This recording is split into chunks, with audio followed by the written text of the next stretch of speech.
Case number 3 है कि share capital forfeit भी हुए हैं बट रीइशू भी हुए हैं उसके साथ। फर्स्ट केस में हमने करा था सिर्फ कॉल इन एरियर है, सेकंड केस में हमने करा था फोरफिट हुए रीइशू नहीं हुए। अब केस नंबर 3 है कि फोरफिट भी हुए हैं रीइशू भी हुए हैं। फॉर एग्जाम्पल 4,50,000 हमने पब्लिक को इशू करे, एप्लीकेशन हमारे पास 4,20,000 आई और 10 में से 8 कॉल्ड अप है।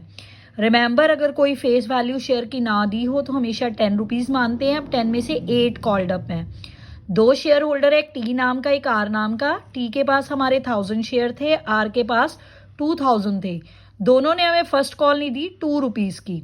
अब दो शेयर होल्डर हैं, दोनों के फोरफिट नहीं हुए शेयर, आर के फोरफिट हुए हैं। ठीक है, आर के फोरफिट हुए हैं तो आर के ही रीइशू हुए हैं, यानी कि 2000 में से 1500 रीइशू हुए हैं 6 रुपीज़ पे। कॉल्ड अप कितना था? 8 कॉल्ड अप 6 पे हुआ। इस केस में बैलेंस शीट कैसे बनेगी? Equity and liability, share holder fund, share capital same pro forma. अभी अमाउंट कैसे आया? नोट्स टू अकाउंट बनाओ, पहले शेयर कैपिटल में ऑथराइज लिखो, फिर इशूड लिखो। सारी एडजस्टमेंट सब्सक्राइब्ड में करनी होती हैं। अब सब्सक्राइब्ड कितनी होगी? यहाँ पे अंडर सब्सक्रिप्शन का केस है, ध्यान से देखो। 4,50,000 आपने इशू करे थे, एप्लीकेशन 4,20,000 आई, तो ये अंडर सब्सक्राइब्ड हो गया। अगर अंडर सब्सक्राइब्ड हो तो सारा क्वेश्चन एप्लीकेशन से होता है। यहाँ पे एप्लीकेशन 4,20,000 आई। अब एक फॉर्मूला होता है, ध्यान से देखना, जितने फोरफिट हुए हैं वो माइनस होते हैं, जितने रीइशू हुए हैं वो प्लस होते हैं। नंबर में से नंबर करना, अमाउंट नहीं लेना। 4,20,000 नंबर था, 2000 फोरफिट हुए, 1500 रीइशू हुए। जो फोरफिट हुए यानी कैंसिल होगी शेयर कैपिटल, वो माइनस कर दो, रीइशू प्लस कर दो। ये नंबर आ गए। अब इसको कॉल्ड अप अमाउंट से मल्टीप्लाई करना है, फेस वैल्यू से नहीं। ये कॉल्ड अप आ गया।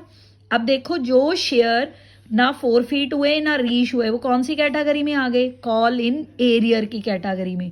अब टी के शेयर क्या है? Call in arrear. 1000 इंटू 2, ये देखो मैंने सिंपल माइनस कर दिया, जैसे फर्स्ट केस में करते हैं। अगर कॉल इन एरियर हो तो सिंपल माइनस हो जाते हैं। अब नेक्स्ट इंपॉर्टेंट पॉइंट, अगर फोरफिट भी हुए हैं रीइशू भी हुए हैं तो शेयर फोरफीचर का हमें अमाउंट निकालना पड़ेगा। वो कैसे निकलता है? जैसे 2000 शेयर फोरफिट हुए, रीइशू कितने हुए? 1500, कितने बचे? 500। हमारा शेयर कितने कॉल्ड अप का था? 2 रुपीज़ का। क्या नहीं मिला? कॉल नहीं मिली 2 रुपीज़ की, वो माइनस कर दो, कितना बचा? 6 मिले हमें, 6 के साथ मल्टीप्लाई कर दो। वो सेम प्रोसीड या जो हमने सेकंड केस में करी वैसे ही। आई रिपीट, 2000 शेयर फोरफिट हुए, 1500 रीइशू हुए, कितने बचे? माइनस कर दो, फोरफिट में से रीइशू माइनस कर दो, कितने बचे? 500 बचे। अब ये 6 रुपीज़ कैसे आया? 8 कॉल्ड अप था, 2 की फाइनल कॉल उन्होंने नहीं दी थी, 6 बचे, यानी उन शेयर होल्डर्स ने हमें 6 रुपीज़ दिए। 500 इंटू 6, 3000 आ गया।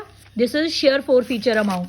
अब इसको कैपिटल में ऐड कर दो, इतनी फिगर आ जाएगी, 33,57,000। ये शेयर कैपिटल में लिख दो। तीनों केस बोल देती हूँ एक बार, ध्यान से सुनना। अगर अकेला कॉल इन एरियर दिया हो, शेयर कैपिटल में से माइनस। अगर अकेले शेयर फोरफिट हुए हों तो शेयर फोरफीचर का अमाउंट निकालना है। उस शेयर फोरफीचर का अमाउंट निकालने के लिए हमें वो अमाउंट लेना है जो हमारा मिला हो। अगर फोरफिट और रीइशू हुए हैं, इसमें भी शेयर फोरफीचर का अमाउंट निकालना है। शेयर फोरफीचर का अमाउंट वैसे ही निकालना है जो पैसे हमें मिल गए हों। Okay, thank you very much.